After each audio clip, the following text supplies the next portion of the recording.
Judul, Sosok dari Dunia Lain. Andi merasa dunia seolah berhenti berputar saat kekasihnya, Sari, memutuskan hubungan mereka setelah 5 tahun bersama. Kepergian Sari meninggalkan kekosongan dalam hati Andi yang terasa tak terobati. Namun, setelah beberapa minggu merasakan hampa dan diliputi kesedihan, Andi merasa ia perlu melarikan diri dari rutinitas yang menyakitkan. Ia memutuskan untuk melakukan sesuatu yang sudah lama ingin ia coba, mendaki gunung sendirian. Gunung Agung, sebuah gunung yang terletak di ujung utara Pulau Jawa, adalah pilihan Andi. Gunung ini memiliki jalur yang menantang, tetapi tidak terlalu berbahaya untuk seorang pendaki pemula. Andi berharap, dengan mendaki gunung, ia bisa menemukan kedamaian dan ketenangan. Setidaknya, bisa melupakan sejenak kepedihan yang menggerogoti hatinya. Pagi itu, Andi membawa perlengkapan pendakian standar, sebuah tas punggung, air minum, dan sedikit makanan ringan.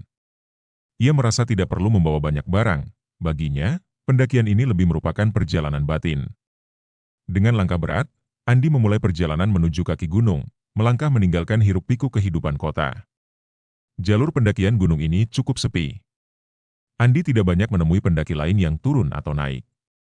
Puncaknya masih jauh di depan, tetapi udara segar dan hening membuat Andi merasa sedikit lebih baik.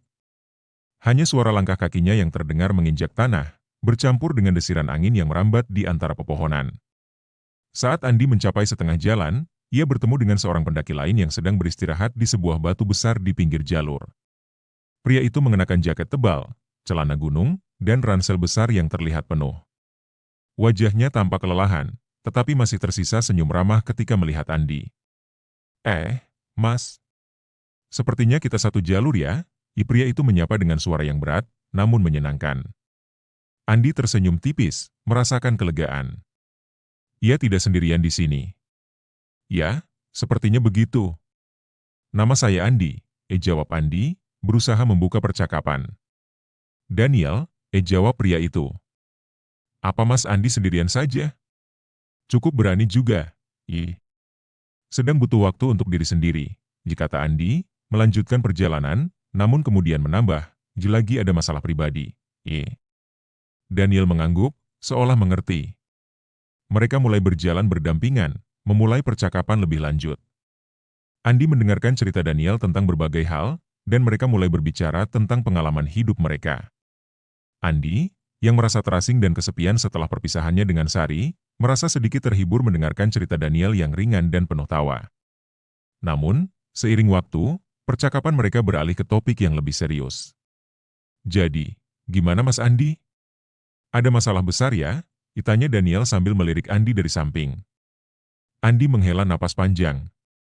"Sebenarnya, saya baru saja putus dengan pacar saya," jawabnya. "Rasanya berat banget, bro."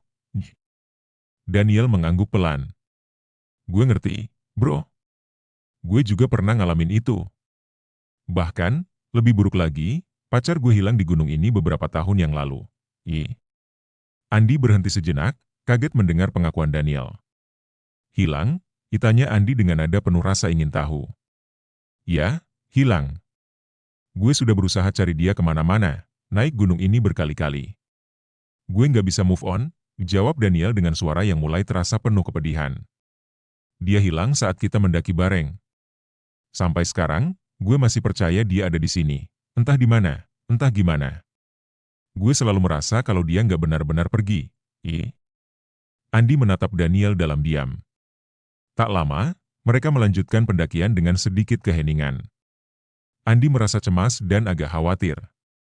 Gunung memang bisa memberikan ketenangan, tetapi ia juga bisa menyembunyikan hal-hal yang lebih gelap dari yang tampak. Percakapan tentang kehilangan itu meninggalkan kesan dalam pikiran Andi. Tapi ia tak ingin terlalu memikirkannya dan hanya berharap bisa sampai puncak dengan selamat. Akhirnya, setelah berjam-jam berjalan, mereka berdua tiba di puncak gunung.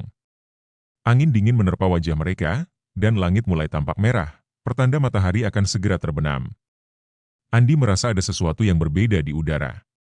Sebuah perasaan aneh yang sulit dijelaskan.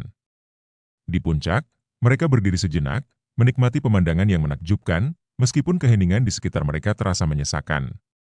"Well, ini dia," kata Daniel, menghela napas panjang. "Gue nggak tahu kapan gue akan kembali ke sini lagi, tapi semoga aja bisa nemuin dia. Gue nggak tahu kenapa, Tapi gue merasa dia masih ada di sini, di gunung ini. Andi mengangguk, tidak bisa berkata-kata. Perasaan campur aduk memenuhi pikirannya. Semoga kamu menemukan apa yang kamu cari, Daniel. Ih. Mereka saling berjabat tangan, dan setelah beberapa saat, Andi memutuskan untuk turun lebih awal, ingin kembali ke bawah dan melanjutkan perjalanan hidupnya. Daniel tetap berada di puncak, menikmati kesendiriannya. Mereka berpisah begitu saja, masing-masing terbenam dalam pikiran mereka sendiri. Perjalanan turun Andi terasa lebih ringan. Meskipun kepedihan masih ada di dalam hatinya, percakapan dengan Daniel memberinya sedikit ketenangan. Ia merasa bahwa ada seseorang yang bisa memahami perasaannya, meskipun hanya sesaat. Ketika ia tiba di base camp, ia merasa sedikit lega, seakan beban emosionalnya berkurang. Mungkin pendakian ini memang jalan yang benar untuknya. Namun, sesampainya di bawah gunung, Andi melihat sesuatu yang membuat darahnya membeku. Di sebuah papan pengumuman di dekat pos pendakian, tertera berita tentang orang hilang yang ditemukan meninggal di Gunung Agung. Tersentak, Andi mendekati papan itu. Dan matanya terpaku pada salah satu foto yang terpasang. Foto itu adalah foto Daniel, pria yang baru saja ia ajak berbicara dan berjalan bersama beberapa jam yang lalu. Keterangan di bawah foto itu berbunyi, Daniel Santoso, ditemukan meninggal setelah hilang di Gunung Agung pada 2018. Andi terperanjat, hampir tidak bisa mempercayai apa yang baru saja ia baca. Hatinya berdetak kencang. Suara Daniel yang ramah, senyum dan canda yang tadi ia dengar semuanya terasa seperti mimpi buruk. Itu bukan mungkin. Tidak mungkin Daniel sudah meninggal. Andi berdiri terdiam beberapa lama, mencoba mencerna semua informasi itu. Dia merasakan sesak di dadanya. Daniel, yang begitu hidup dan nyata saat mereka berbicara tadi, ternyata telah lama meninggal. Apakah yang ia ajak bicara tadi adalah arwah Daniel yang terjebak di gunung ini? Kepala Andi pusing, pikirannya penuh dengan kebingungan dan ketakutan. Ia merasa bahwa pertemuan mereka bukanlah kebetulan.